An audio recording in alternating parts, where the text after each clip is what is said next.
Hello and good morning, friends. Today I want to talk to you about how can you tell if your septic tank is leaking. Let's get into it.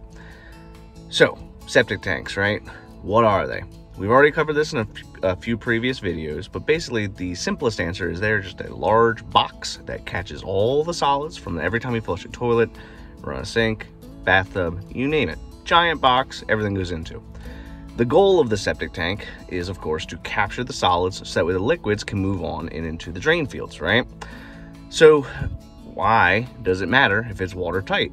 Well, in our area, at least in Maryland, all septic tanks are required to be watertight, and the reason why is so that we don't have any kind of potential groundwater intrusion, any potential contamination of a well, any potential contamination of soils near the home.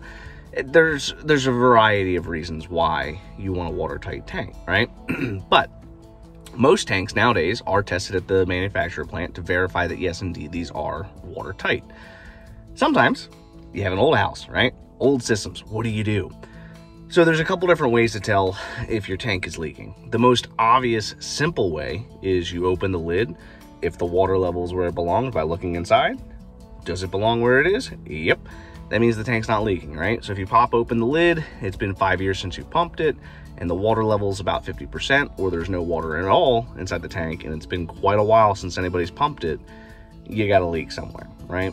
So that's the easiest way. Generally in our area, the water level will be roughly 8 to 12 inches from the top of the tank to the top of the water, right? The technical definition for where the water level should be is the invert of the outlet. Basically, you have a circle. That's going to be the outlet pipe. The bottom of that circle, that's going to be the invert, and the outlet is the pipe between the tank and the absorption system, right? So you always want to have the water level below the inlet so that we don't have potential clogs. So the outlet will be lower than the inlet, and the outlet should be basically where the water level is all the time. Now, let's say that you pop this tank open, the water level is low. How does that happen? Well, in our area, generally between 1960 and the 90s, most of those tanks were made with what's called a mid-seam, right?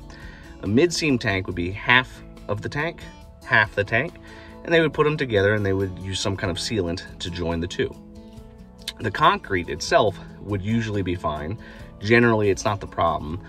It'll be the seal, right?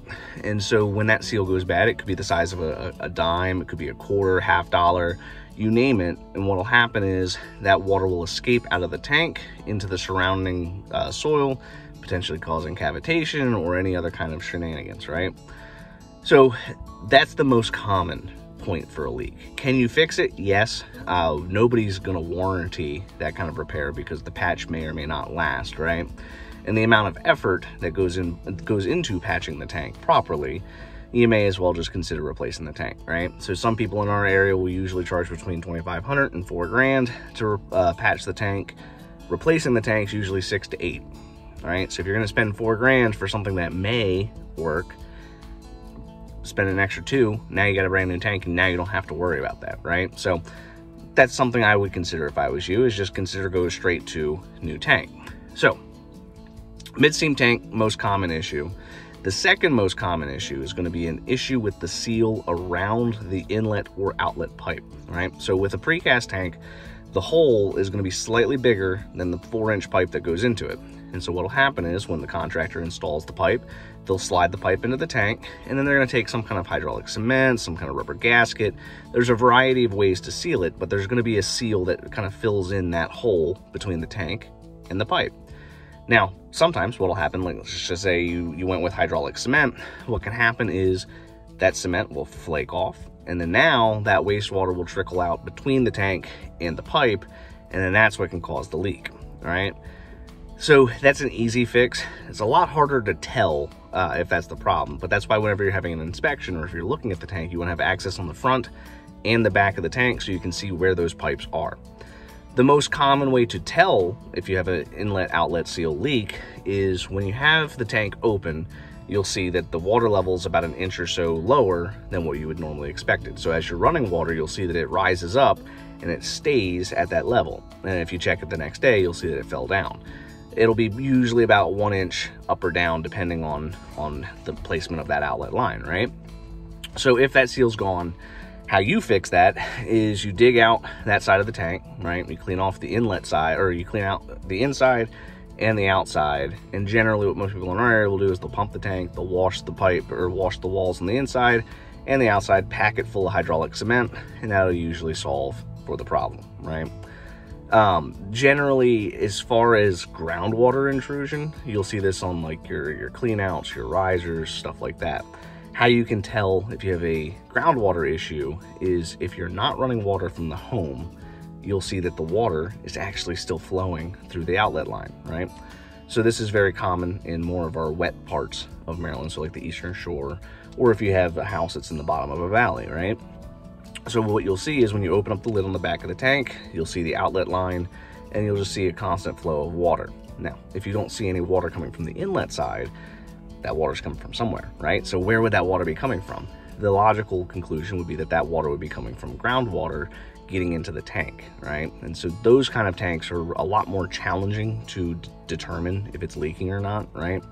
And the reason why is because a lot of times that kind of water is very, very subtle, to where if somebody took a shower prior to your arrival, it could very well just be that it was naturally flowing water and it just took a little bit longer for that water to fall out of the tank. It's not an immediate thing. So like if you put 10 gallons in, 10 gallons is not immediately going to discharge into the outlet line. It'll trickle, right? So a majority of it will go out, but it'll still take a little while before it completely stops running water.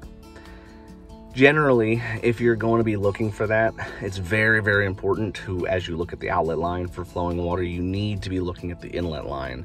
And then I would usually recommend you sit there for 60 minutes and you wait and you watch and you see what does it do, right?